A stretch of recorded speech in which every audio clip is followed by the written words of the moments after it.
সবাইকে স্বাগতম জানাচ্ছি আজকে আমাদের নিউজ পেপার অ্যানালাইসিসের আরেকটা ক্লাসে।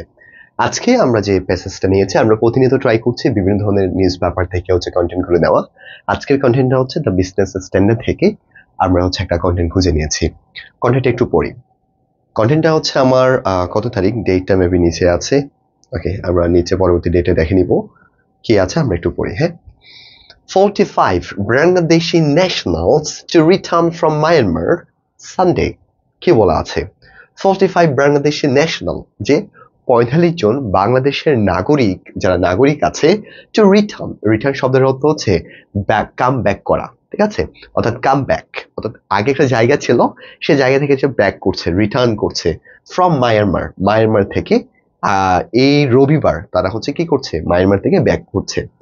এবং আরেকটা কথা বলা আছে, দেখো, আর শুধুমাত্র বের হচ্ছে তা না, 134 134 জন মায়ানমার ন্যাশনাল, এবং ঠিক তদ্রুপভাবে 134 জন মায়ানমারের যারা নাগরিক আছে, ফ্লাইট।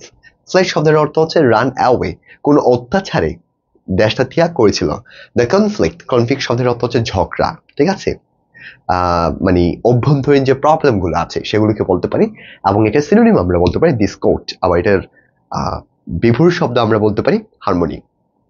ইনসাইড শব্দের অর্থ হচ্ছে অভ্যন্তরীণ, মায়ানমার।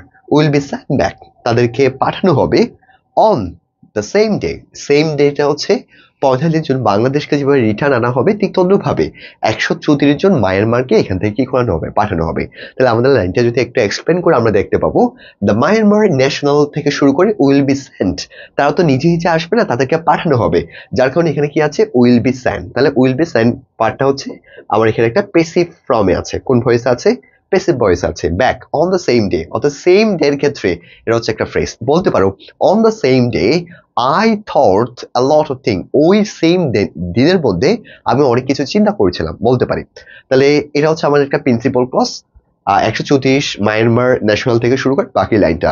এবং আমার এখানে যে ক্লজটা আছে এটা হচ্ছে একটা অ্যাডজেক্টিভ ক্লজ, অর্থাৎ সাপোর্টিং ক্লজের একটা অ্যাডজেক্টিভ ক্লজ, এবং হু দ্বারা মূলত মায়ানমার ন্যাশনালকে কি করছে, অতিরিক্ত পরিমাণ তথ্য দিচ্ছে। তাহলে মায়ানমার ন্যাশনালগুলো কি ছিল, যারা অভ্যন্তরীণ বেশ কিছু সমস্যার কারণে রান অ্যাওয়ে হয়েছিল, পালিয়ে চলে এসেছিল। আশা করি আমরা লাইনটা বুঝেছি।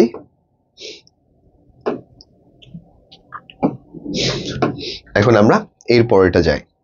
আমরা দেখতে পাচ্ছি, ছবিগুলো দেখলে হয়তো আমরা পাবো। এবং এখানে আরেকটা লাইন আছে, মোস্ট অফ দ্য রিটার্নার্স। রিটার্নার শব্দের অর্থ হচ্ছে যারা ব্যাক করছে, মানে আগমনগামী যারা আছে।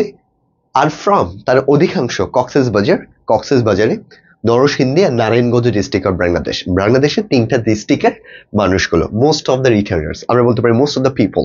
এগুলো একটা ফ্রেজ, সাবজেক্ট ভার্ব এগ্রিমেন্টে কিন্তু কাজে লাগবে। সেই ক্ষেত্রে আমার ভার্বটা সবসময় পোড়ালে হয়। তাহলে আমরা কনসেপ্টটা একটু পড়ি। আমরা এই প্যারাগুলো, এই 3টা প্যারা আগে দেখি। এই 3টা প্যারা কি বলা আছে? 45 Bangladeshi national are expected।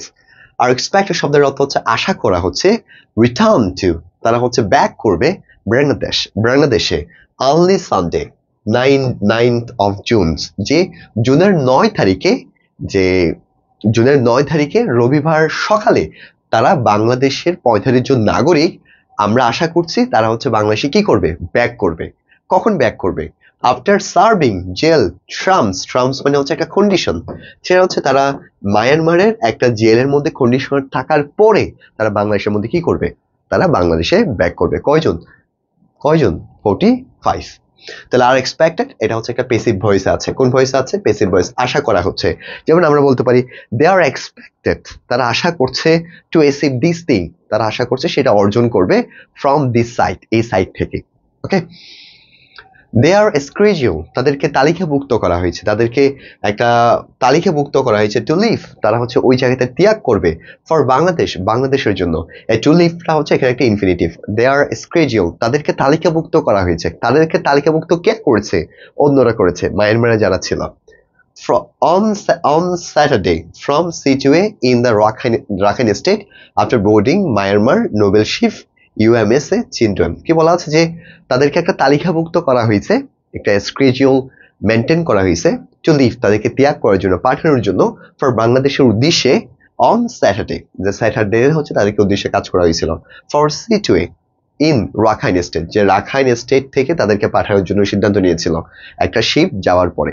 এবং সেখানে কি বলা আছে, the ship will also send back, এবং সে শিপে করে will also send back, send back শব্দের অর্থ হচ্ছে পাঠাবে 134 মায়ানমার ন্যাশনাল, 134 জন মায়ানমার ন্যাশনালকে সেম যে শিপ আসবে, সেম যে জাহাজটা আসবে, ওই জাহাজে করে পাঠানো হবে।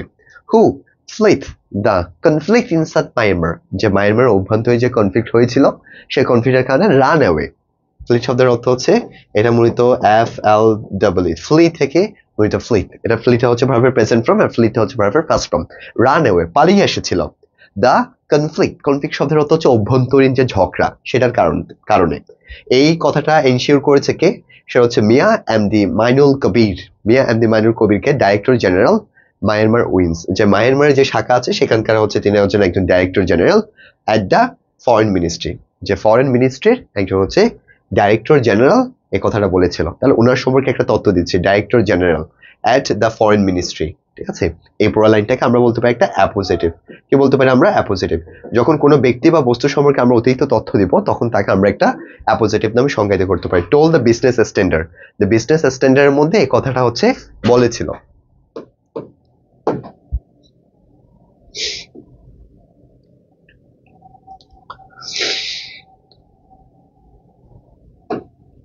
এরপর কি আছে দেখো, মোস্ট অফ দ্য রিটার্নার্স, যারা অধিকাংশ বাংলাদেশে ব্যাক করছে, আর ফ্রম কক্সবাজার, নরসিংদী হ্যাঁ নারায়ণগঞ্জ ডিস্ট্রিক্ট অফ বাংলাদেশ। বাংলাদেশের অধিকাংশ হচ্ছে কক্সবাজার, নরসিংদী, নারায়ণগঞ্জ ডিস্ট্রিক্টের অধিকাংশগুলো ছিল। তবে এখানে একটা মনে রাখবো, মোস্ট অফ দ্য এটা হচ্ছে পুরো একটা সাবজেক্ট। মোস্ট অফ দ্য রিটার্নার্স দিতে পারে, মোস্ট অফ দ্য পিপল দিতে পারে, তখন আমার ভার্বটা সবসময় কিসে ইউজ করবো? পোলার ফর্মে ইউজ করবো। The Bangladesh embassy in Myanmar said that, তারা হচ্ছে বলেছিল, তারা সেইড বলেছিল ফার্স্ট টেন্সে, ডিউ টু শব্দের অর্থ হচ্ছে কারণে, the straight fast effect. Straight effect একটু মনে রাখবো। স্ট্রেট ফাস্ট ইফেক্ট শব্দের অর্থ হচ্ছে hard work to achieve something. যেমন তুমি বলতে পারো I can try to straight fast effect to learn English, আমি প্রাণপণ চেষ্টা করেছি ইংরেজি শেখার জন্য। Of the Bangladesh embassy in ইউগান্স and the Bangladesh consulate of the Sittwe, সেখানকার মানুষগুলোর অধিক চেষ্টা করার কারণে হচ্ছে তারা সেটা অর্জন করেছে। ইট হ্যাজ বিকাম পসিবল, এটা সম্ভব হয়েছে, to send another batch of Bangladeshi national home to their families, এবং তাদের হেল্পিং করার কারণে, তাদের প্রাণপণ চেষ্টার কারণে, ইট হ্যাজ বিকাম, এটা পসিবল হয়েছে, এটা হচ্ছে একটা present perfect tense.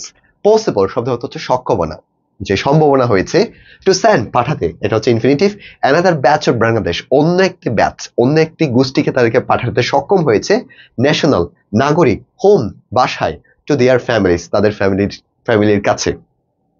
The Bangladesh embassy in Myanmar, Bangladesh embassy in Myanmar actively pursued, actively শব্দের অর্থ হচ্ছে একদম পারফেক্টলি ভাবে তারা কাজ করেছিল, এবং অ্যাক্টিভলি কিন্তু এখানে একটা অ্যাডভার্ব হিসেবে আমরা ইউজ করেছি।